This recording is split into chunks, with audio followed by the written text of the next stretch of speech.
Bagi Platonis, tidak ada kebangkitan badan. Mengapa? Karena menurut mereka tubuh atau badan adalah penjara jiwa. Kalau tubuh tidak ada, jiwa itu bebas, merdeka, tidak terikat. Karena itu tidak seorang pun berpikir untuk mendapatkan kembali penjara itu dengan kebangkitan badan. Maka seharusnya tidak ada kebangkitan badan. Kalau bangkit berarti masuk lagi dalam penjara itu. Inilah alasan mengapa orang-orang Yunani menolak khotbah Paulus tentang Yesus yang bangkit di Areopagus di Athena.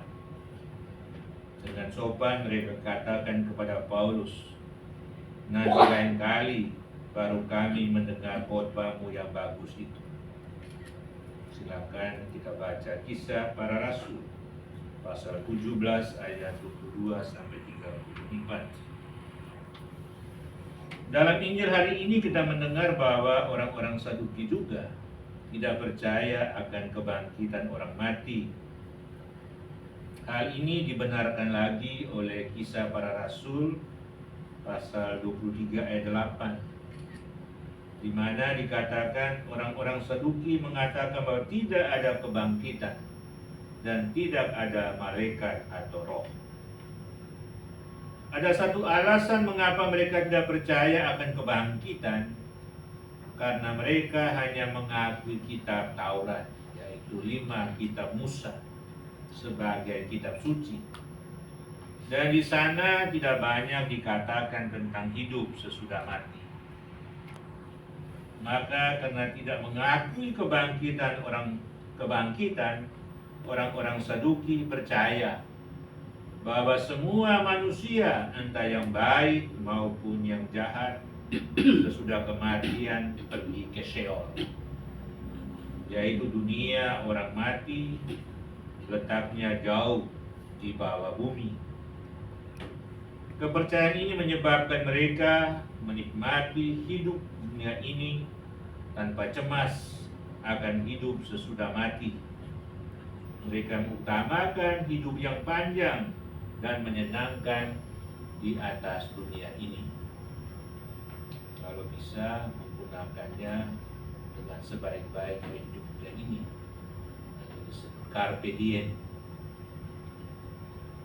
Para Saduki waktu menyerang kepercayaan akan kebangkitan orang mati bertolak dari hukum Musa tentang perkawinan levirat dan memukakan suatu kejadian fiktif yang telah kita dengarkan tadi.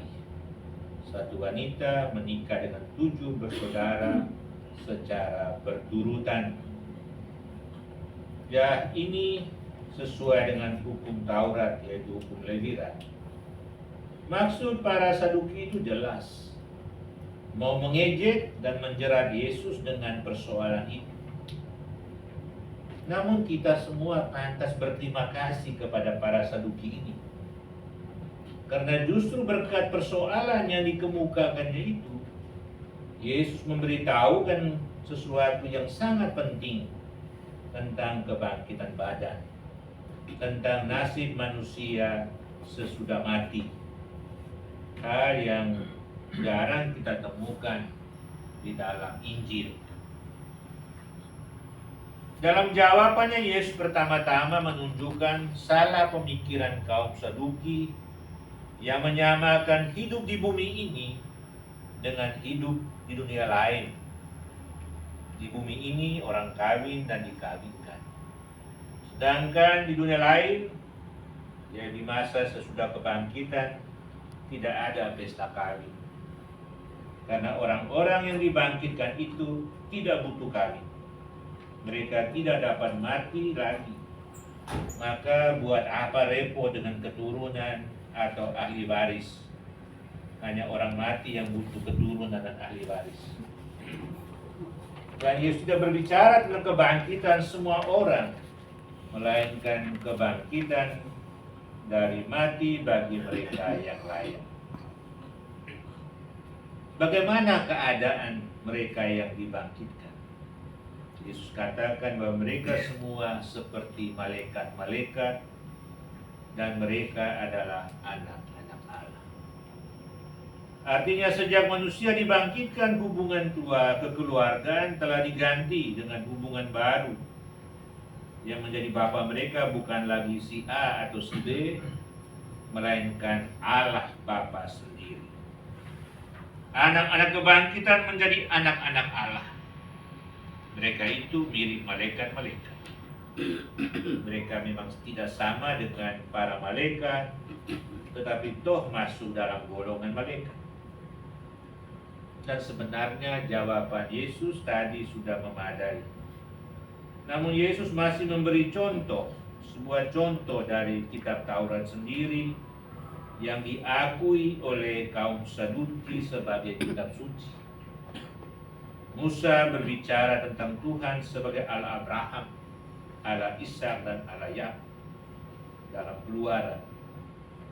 Jadi bagi Musa, kematian itu bukan akhir, melainkan sesuatu yang disusul dengan kebangkitan. Sebab bila Allah berhubungan dengan bapa bangsa Israel yang sudah lama mati, maka bapa bangsa itu tentu saja masih hidup. Karena Allah bukannya Allah orang-orang mati, melainkan Allah orang-orang hidup. Dan di hadapan Allah semua orang hidup. Allah menciptakan manusia bukan untuk main-main, melainkan untuk menjalin hubungan kekal dengan rekan-rekan imam, biarawan-biarawati, saudara-saudari yang saya kasihi dalam Kristus. Kaum Saduki memang tidak percaya akan kebangkitan karena mereka mati-matian berpegang pada Taurat karena kitab Musa. Namun sesungguhnya iman akan kebangkitan badan telah diungkapkan secara jelas pada akhir periode perjanjian lama, seperti yang bisa kita baca misalnya dalam kitab kedua Makabe pasal 7 dan juga kitab Daniel pasal 12.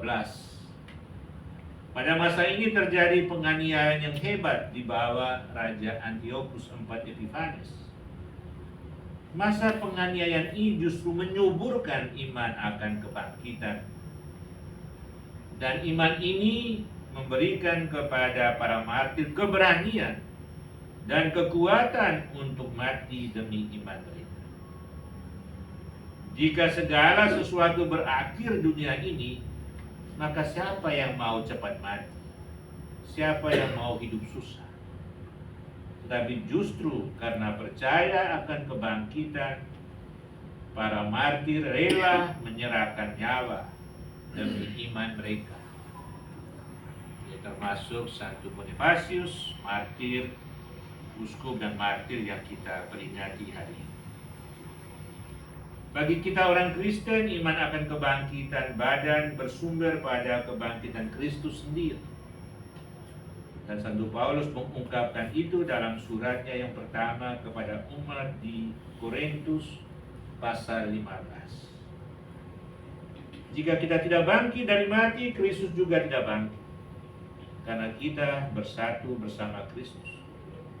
Namun karena Kristus itu sungguh bangkit, maka kita pun akan bangkit bersama Kristus. Maka oleh iman akan kebangkitan ini seharusnya kita umat Kristen tidak takut mati. Tapi mengapa kita takut mati, termasuk saya? Perasaan takut menyatakan bahwa kita belum siap untuk hidup di seberang, untuk mengalami kebangkitan. Rasa takut muncul karena kita belum merasa enaknya mati.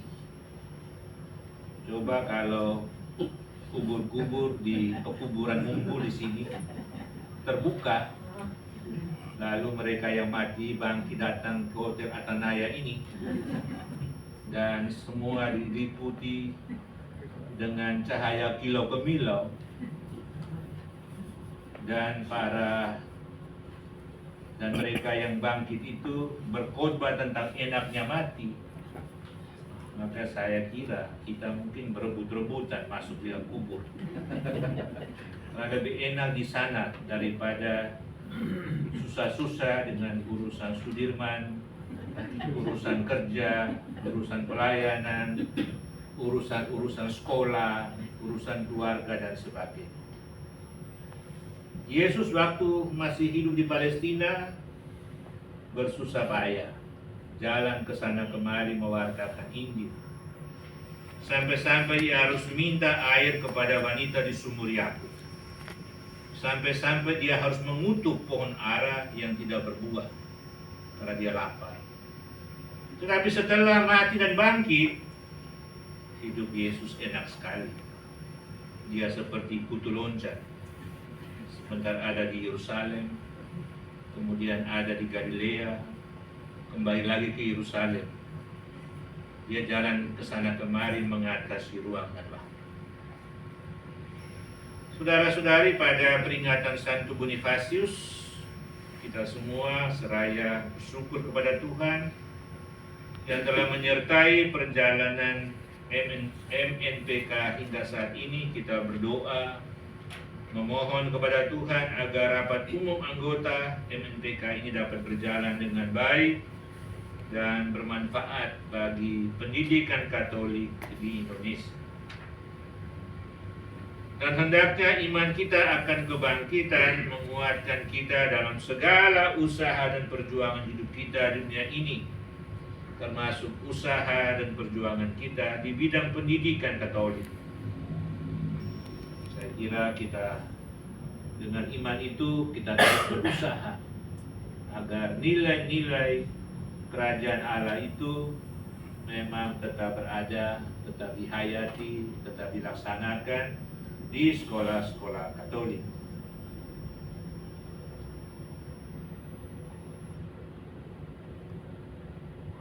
Dan kita percaya, dan kita yang percaya akan kebangkitan tidak pernah takut akan kematian kalau kita terus-menerus menyiapkan diri untuk hidup di dunia seberang.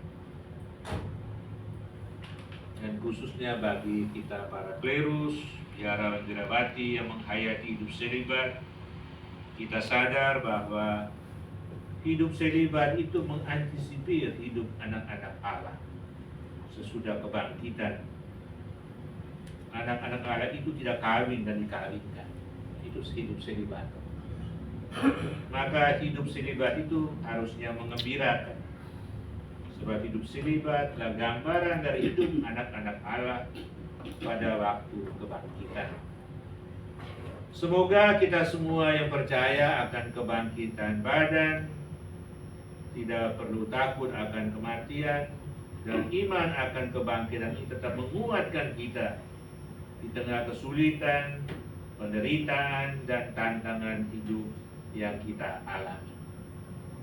Semoga iman akan kebangkitan mendorong kita untuk tidak henti-hentinya mentaati hukum-hukum Allah, memberi kesaksian tentang Kristus, bagaimana yang dikatakan Rasul Paulus dalam suratnya tadi. Kita semua harus memberi kesaksian tentang iman.